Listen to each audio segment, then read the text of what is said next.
Okay, so Niall, thanks for joining us out here on the golf course. Firstly, how's the game going?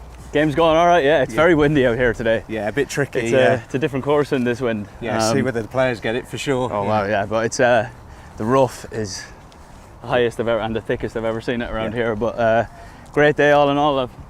I mean, look at this. It's gorgeous. Yeah. Backdrop as well, just incredible. It's insane postcard stuff around here.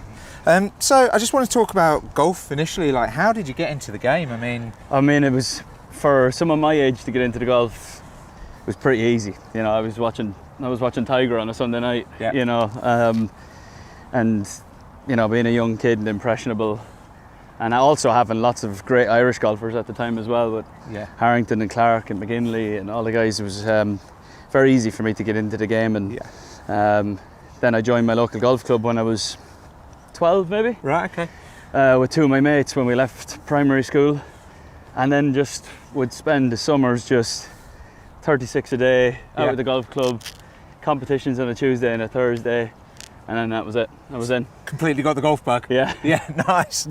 And you've obviously got a massively busy schedule these days. How much golf do you get to play? I mean, is it tough, or do you fit it in?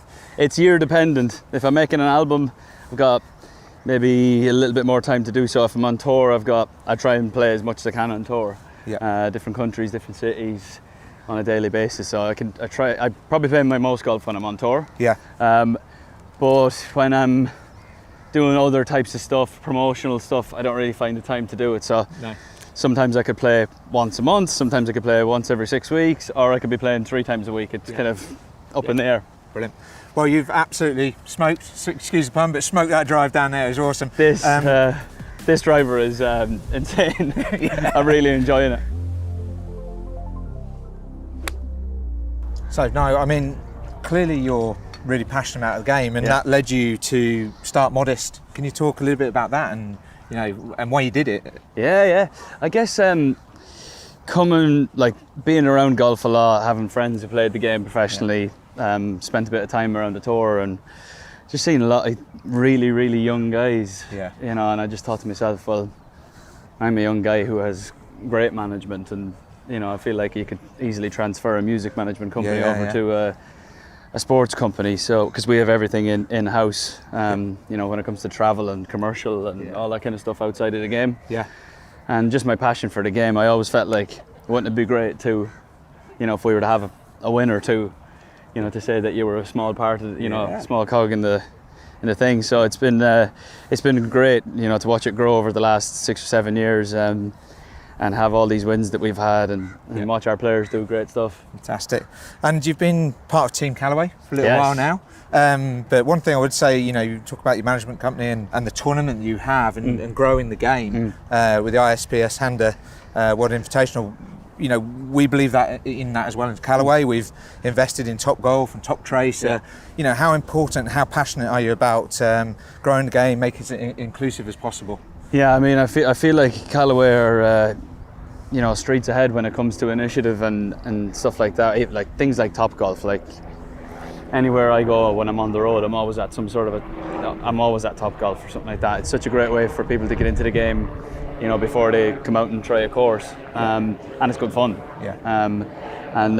But yeah, we've been really passionate with the ISPS Handa World Invitational, having men and women play for the same amount of money, and we were the first to do it in the Northern Hemisphere, I think.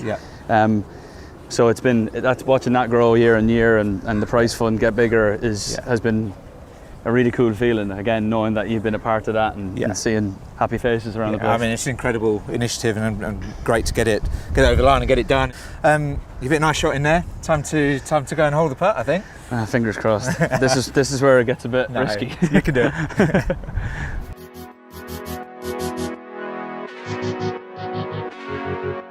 So, yesterday was a pretty cool day. I mean, it was cool for me standing behind the scenes, but it must have been really cool for you. You got fitted for the brand new AI Smoke driver. What was it like? I mean, it was amazing, you know, to be there with Scott, getting the fitting from a man that works with the best players in the world every week is pretty sweet. But getting the new AI Smoke was pretty cool. Like, I love the Paradigm, and it was going to be a I was scared when I heard I was going to have to, maybe potentially give it up. First thing you said was like, guys, this is going to be a tough fitting. I absolutely love the Paradigm. And then, I just started working on the different types of heads. I went with the Max D in the end. We just opened out my face a little bit and turned down the loft a smidge, and I'm using it today straight in the bag, and I've really enjoyed it. It's just, it comes off the club so lovely and a lovely flight, and it's different to the Paradigm, but I'm seeing a lot more length, and this, it's not as sporadic. Yeah, the dispersion's come in. I think you said like pretty quickly you gained 14 yards, and you were wow, okay, that's going to work. I got 14 yards, and I kept it in more fairways. Yeah. Yeah, hands up here, have the Paradigm back. Yeah, take the smoke and let's go play. Yeah. Nice. So normal consumers, I mean, you've just gone through a fitting just like any other golfer would. How important is it, do you think? Oh, it's vital. I mean, I am 5'9", 71 kg. Yeah. I shouldn't be hitting it 300 yards, but the technology these days and having the fitting that we, haven't been able to get a fitting is vital. It's just it's huge, and if you're going to invest in a good set of golf clubs, make sure it comes with a fitting. It's a game changer.